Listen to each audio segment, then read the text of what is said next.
नमस्कार दोस्तों, एनएस ज्योतिष में आपका फिर से स्वागत है। आज अब बात करेंगे मीन लग्न यानी कि पीसीसी स्टैंडर्ड का मार्च 2025 आपके लिए कैसा रहेगा, ये हम लोग जानेंगे। अगर आपने मीन लग्न का फरवरी 2025 का मासिक फलादेश एवं उपाय नहीं देखा है तो ऊपर दिए हुए आई बटन पर क्लिक करें। देखिए, ये वाला जो भाव होता है ना, इस भाव को लग्न भाव कहते हैं। इस भाव पे अगर 12 नंबर लिखा हुआ है तो ये मीन लग्न वाले जातकों की पत्रिका है। आइए देखते हैं शुरुआती तौर पे कौन कौन से ग्रह आपके किस किस भाव में बैठे हुए हैं। तो राहु, शुक्र, बुध और चंद्रमा आपके लग्न पे बैठे हुए हैं। गुरुदेव आपके तीसरे भाव में बैठे हुए हैं। मंगल आपके चौथे भाव में बैठे हुए हैं। केतु आपके सातवें भाव में बैठे हुए हैं और सूर्य और शनिदेव आपके 12वें भाव में बैठे हुए हैं। अब हम लोग लग्न अगर देख रहे हैं तो लग्न पे देखिए आपके राहु विराजमान है। तो आपने नोटिस किया होगा कि 30 अक्टूबर 2023 से, क्योंकि लग्न पे आपके राहु 30 अक्टूबर 2023 को विराजमान हुए थे, तो 30 अक्टूबर 2023 से आपके स्वभाव में थोड़ा जिद बढ़ा है। वहीं शुक्र और बुध दोनों की युति पूरे मार्च के महीना आपके लग्न पे रहेगी। तो लग्न पे आपके लक्ष्मी नारायण योग का निर्माण हो रहा है और बुध आदित्य योग का भी निर्माण हो रहा है 14 मार्च से लेकर के पूरे मार्च के महीना में। और शुक्र जो है, शुक्र आपके तीसरे भाव के स्वामी हैं और आपके 8वें भाव के स्वामी हैं, जो कि लग्न पे विराजमान हो रहे हैं। तो यहाँ पे देखिए थोड़े बहुत नेगेटिव थॉट्स आपको आएंगे। नेगेटिव थॉट से बचना है, इसके लिए आपको मेडिटेशन रेगुलर बेसिस पे करें। हालांकि यहाँ पे देखिए शुक्र आपके तीसरे भाव के भी स्वामी है, जो कि लग्न पे विराजमान है, तो आपके सेल्फ कॉन्फिडेंस को बढ़ाएंगे, आपके पराक्रम को बढ़ाएंगे। और बुध जो है, बुध आपके चौथे भाव के स्वामी है और 7वें भाव के स्वामी है, जो कि लग्न पे विराजमान हो रहे हैं। तो अगर आप काम आपके भागीदारी में कर रहे हैं तो आपके भागीदार का आपको सुख अच्छा मिलेगा, आपके स्पाउस का सुख अच्छा आपको मिलेगा। और यहाँ पे देखिए आपकी स्पाउस आपकी कमियों को पूर्ण भी करेंगी और आप आपके स्पाउस या भागीदार के साथ कोऑर्डिनेट करके भी चलेंगे। वहीं सूर्य जब आपके लग्न पे 14 मार्च से विराजमान होंगे, तो देखिए 14 मार्च से अगर आप मेडिकल फील्ड से संबंधित काम कर रहे हैं, यानी कि डॉक्टर हैं, फार्मासिस्ट हैं, या फिर मेडिकल इक्विपमेंट का बिजनेस कर रहे हैं, या फिर बैंक रिकवरी सिक्योरिटी सप्लाई से संबंधित काम कर रहे हैं, तो यहाँ पे देखिए आप पॉजिटिव माइंडेड आप निश्चित तौर पर रहेंगे। और शनिदेव जब आपके लग्न पे 29 मार्च को विराजमान होंगे, तो यहाँ पे देखिए शनिदेव आपके 11वें भाव के स्वामी हैं और आपके 12वें भाव के स्वामी हैं, जो कि लग्न पे विराजमान हो रहे हैं। तो देखिए 29 मार्च से आप धन से संपूर्ण रहेंगे और आपको मान सम्मान की प्राप्ति भी निश्चित तौर पर मिलेगी। हालांकि यहाँ पे देखिए आपके खुद के खर्चे बढ़ेंगे। अगर आप विदेश संबंधित काम कर रहे हैं, जैसे कि इंपोर्ट एक्सपोर्ट हो गया, फॉरेन ट्रेड हो गया, फॉरेन से प्रोजेक्ट्स उठा के काम कर रहे हैं, कोई भी विदेश संबंधित काम कर रहे हैं, तो यहाँ पे विदेश संबंधित काम को लेकर के आपके कुछ ना कुछ खर्चे बढ़ेंगे। हॉस्पिटल बीमारी संबंधित आपके कुछ ना कुछ खर्चे 29 मार्च से बढ़ेंगे। और चंद्रमा जो आपके लग्न पे 1 और 2 तारीख को विराजमान है, यहाँ पे देखिए चंद्रमा द्वारा आपके पत्रिका में राजयोग का निर्माण हो रहा है। तो जो स्टूडेंट्स हैं बहुत ही सोच समझ करके समझदारी से निर्णय लेने वाले हैं 1 और 2 तारीख को। और आपके लग्न के स्वामी आपके तीसरे भाव में विराजमान हैं। तो देखिए लग्न के स्वामी तीसरे भाव में विराजमान है 1 मई 2024 से और 14 मई 2025 तक विराजमान रहेंगे। तो आपके धैर्य से आप स्वयं की प्रगति कर रहे होंगे और अगर आप मेहनत कर रहे होंगे तो आपका भाग्य भी आपका निश्चित तौर पर साथ दे रहा होगा। हालांकि यहाँ पे देखिए कभी कभी आप नोटिस करते होंगे कि भाग्य में आपके कमी महसूस कर रहे हैं, यानी कि जिस समय आप एक्सपेक्ट कर रहे हैं कि आपका भाग्य साथ दे, उस समय नहीं देगा, थोड़ा देरी होगा, पर आपका भाग्य आपका साथ दे रहा है। दूसरे भाव में आपके शनिदेव की नीच की दृष्टि पड़ रही है और आपके दूसरे भाव के स्वामी आपके चौथे भाव में विराजमान है। देखिए दूसरा भाव जो होता है वो होता है आपके वाणी कुटुंब कोष का होता है। देखिए दूसरे भाव में आपके शनिदेव की दृष्टि पड़ रही है, तो सेविंग्स करने में आपको निश्चित तौर पर दिक्कत हो रहा होगा। जिस समय जैसा आप सेविंग्स करने का प्रयास कर रहे हैं वैसा सेविंग्स नहीं हो पाना, अनवांटेड खर्चे निकलना जिसके कारण सेविंग्स टूट जाना, पारिवारिक मनमुटाव होना। और आपके दूसरे भाव के स्वामी आपके चौथे भाव में विराजमान है और वक्री भी हैं 21 जनवरी से लेकर के 2 अप्रैल तक। तो 21 जनवरी से 2 अप्रैल तक अगर आप घर वाहन से संबंधित काम कर रहे हैं, जैसे कि ट्रांसपोर्ट हो गया, रियल एस्टेट हो गया, नई पुरानी गाड़ी खरीदना बेचना, car detailing, car accessories, property खरीदवाना बेचवाना, या कोई भी घर वाहन से संबंधित काम कर रहे हैं, यहाँ पे आपके काम से आपके लाभ के योग निश्चित तौर पर बन रहे हैं। वहीं आपके 5वें भाव में आपके कोई ग्रह नहीं है और ना ही किसी ग्रह की दृष्टि पड़ रही है और आपके 5वें भाव के स्वामी आपके लग्न पे 1 और 2 तारीख को विराजमान है। देखिए 5वां भाव जो होता है वो होता है आपके संतति, प्रेम, पढ़ाई, साधना का होता है। जैसा कि मैंने आपको बताया, स्टूडेंट्स को कोई निर्णय लेना है तो 1 और 2 तारीख को अगर वे निर्णय ले रहे हैं तो आपके लिए ज्यादा समझदारी और बुद्धिमानी से आप निर्णय लेंगे, क्योंकि चंद्रमा द्वारा आपके पत्रिका में राजयोग का 1 और 2 तारीख को निर्माण हो रहा है। और जब चंद्रमा 10 और 11 तारीख को आपके 5वें भाव में विराजमान होंगे तो जो भी लोग एजुकेशन संबंधित काम कर रहे हैं उनके काम में उनको बढ़ोतरी देखने 10 और 11 तारीख को मिलेगा। जो स्टूडेंट्स हैं उनको भी ज्ञान की प्राप्ति तो निश्चित तौर पर होगी और उनका पढ़ाई में मन भी लगेगा, और जो स्टूडेंट्स हैं वे पढ़ते पढ़ते कुछ ना कुछ नया सीखेंगे भी। 6वें भाव में आपके कोई ग्रह नहीं है, पर यहाँ पे देखिए शनिदेव की दृष्टि आपके 6वें भाव में पड़ रही है और आपके 6वें भाव के स्वामी आपके 12वें भाव में विराजमान है। देखिए 6वां भाव जो होता है वो होता है आपके रोग ऋण शत्रु मामा मौसी का होता है। 6वें भाव में आपके शनिदेव की दृष्टि पड़ रही है तो स्किन में ड्राइनेस होने की समस्या जो आपको हो रही थी ना, उसमें आपको सुधार देखने 29 मार्च 2025 से मिलेगा। और आपके 6वें भाव के स्वामी आपके 12वें भाव में विराजमान होकर के विपरीत राजयोग का निर्माण किए हुए हैं 11 फरवरी से लेकर के 13 मार्च तक। तो 11 फरवरी से 13 मार्च तक आप खर्च कम करेंगे और संघर्ष अगर आप कर रहे हैं तो संघर्ष से आपकी तरक्की भी होगी। पर यहाँ पे देखिए अगर आपका कोई शत्रु या कॉम्पिटिटर पे खर्च हो रहा है ना, तो शत्रु या कॉम्पिटिटर पे आप निश्चित तौर पर खर्च कीजिए, खासकर 13 मार्च तक। यहाँ पे देखिए 13 मार्च तक अगर आपका कोई आपके शत्रु या कॉम्पिटिटर पे खर्च हो रहा है तो निश्चित तौर पर आपको पॉजिटिव रिजल्ट मिलेगा। अगर कोई कोर्ट कचहरी का मामला चल रहा है तो उसमें भी आपको कुछ ना कुछ पॉजिटिव रिजल्ट निश्चित तौर पर मिलेगा।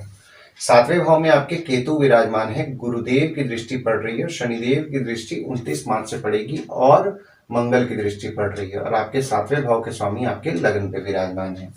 देखिए 7वां भाव जो होता है वो होता है आपके स्पाउस भागीदार का होता है।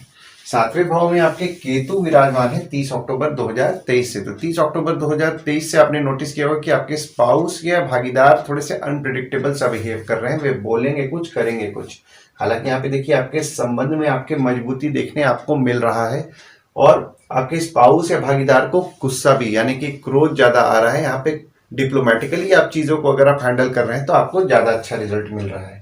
देखिए 29 मार्च 2025 से जब शनिदेव की दृष्टि आपके 7वें भाव में पड़ेगी तो स्पाउस या भागीदार के साथ छोटे मोटे मनमुटाव हो सकते हैं, मनमुटाव से बचिए।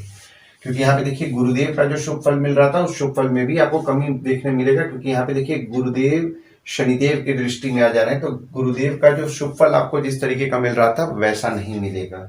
8वें भाव में आपके कोई ग्रह नहीं है और ना ही किसी ग्रह की दृष्टि पड़ रही है और आपके 8वें भाव के स्वामी आपके लग्न पे विराजमान है। देखिए 8वां भाव जो होता है वो होता है आपके आयु जीवन मृत्यु अचानक धन लाभ ससुराल का होता है। 8वें भाव के स्वामी आपके 12वें भाव में विराजमान है तो देखिए ससुराल वालों का आपके प्रति फोकस रहेगा, पर यहाँ पे आपको नेगेटिव थॉट्स आएंगे। नेगेटिव थॉट्स को कंट्रोल करना है और मेडिटेशन रेगुलर बेसिस पे करना है।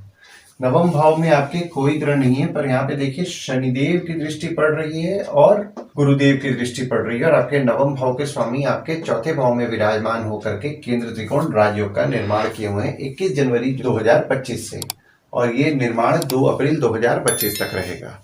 देखिए 9वां भाव जो होता है वो होता है आपके भाग्य धर्म जीजा साली साला छोटे भाई के स्पाउस का होता है। शनिदेव की दृष्टि और गुरुदेव दोनों की दृष्टि आपके 9वें भाव में पड़ रही तो भाग्य को लेकर के आपको मिला जुला फल मिल रहा है।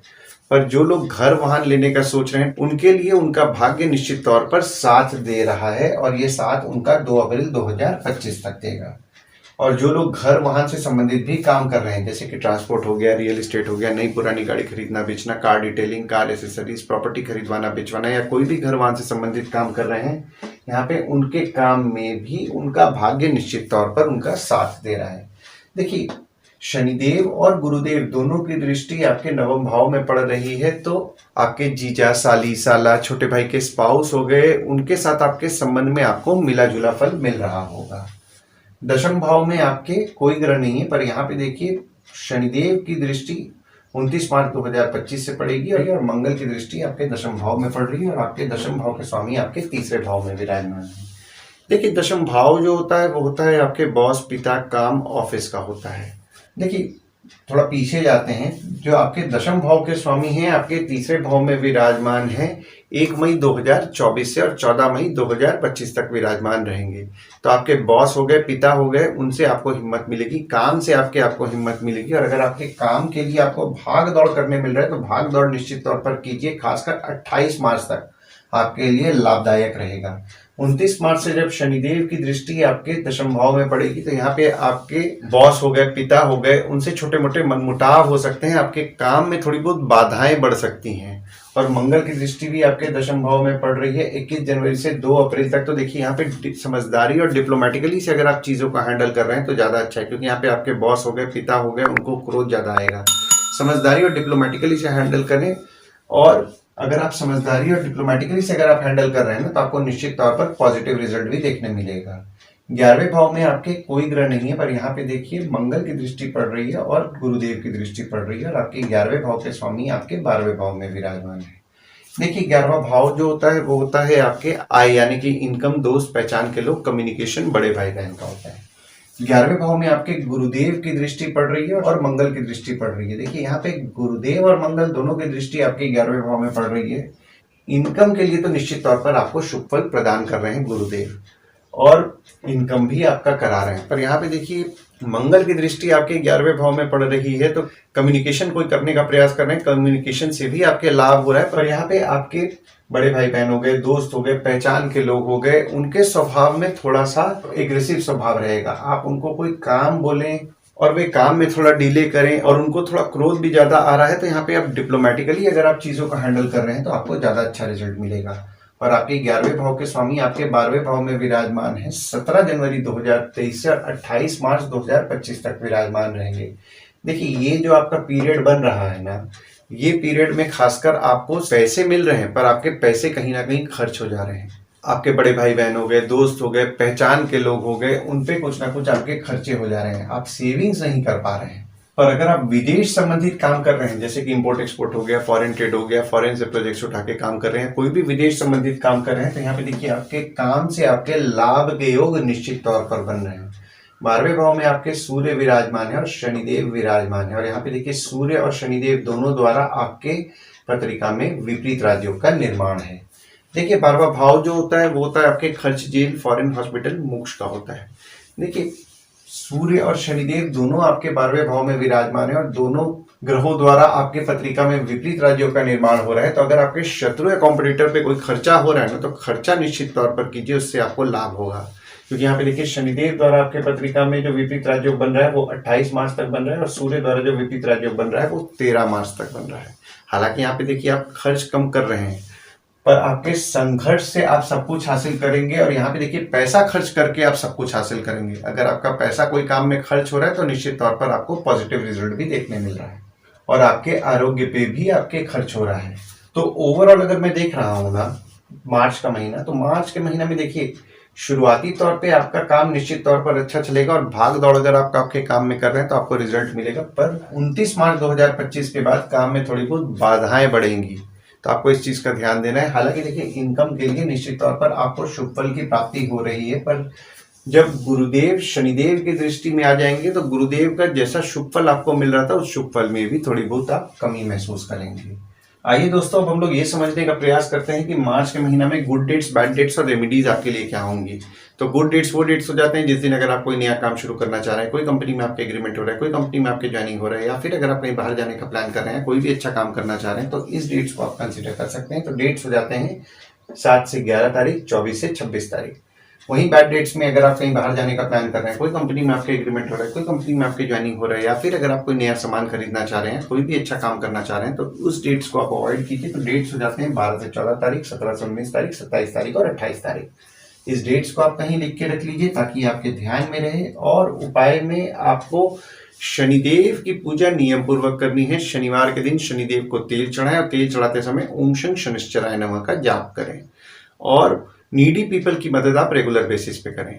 और अगर आप मंगलवार के दिन हनुमान मंदिर या गणपति मंदिर जा रहे हैं, हनुमान चालीसा, बजरंग बाण, सुंदरकांड का पाठ कर रहे हैं, ओम गणपते नमः का जाप कर रहे हैं, तो आपको अच्छा लाभ होगा। और साईं बाबा और दत्त भगवान के मंदिर गुरुवार के दिन जाएं, और साईं बाबा और दत्त भगवान की अगर आप उपासना कर रहे हैं तो भी आपको अच्छा लाभ होगा। आशा करता हूं इस वीडियो में दी हुई जानकारी आपको पसंद आई होगी। अगर आप हमें YouTube पे देख रहे हो और ये वीडियो आपको पसंद आया हो तो इस वीडियो को लाइक कीजिए, चैनल को सब्सक्राइब कीजिए, नोटिफिकेशन बेल जरूर दबाइए। और अगर आप हमें Facebook पेज पे देख रहे हैं तो Facebook पेज को लाइक कीजिए और फॉलो कीजिए। धन्यवाद दोस्तों, कल फिर मिलेंगे एक नए वीडियो के साथ।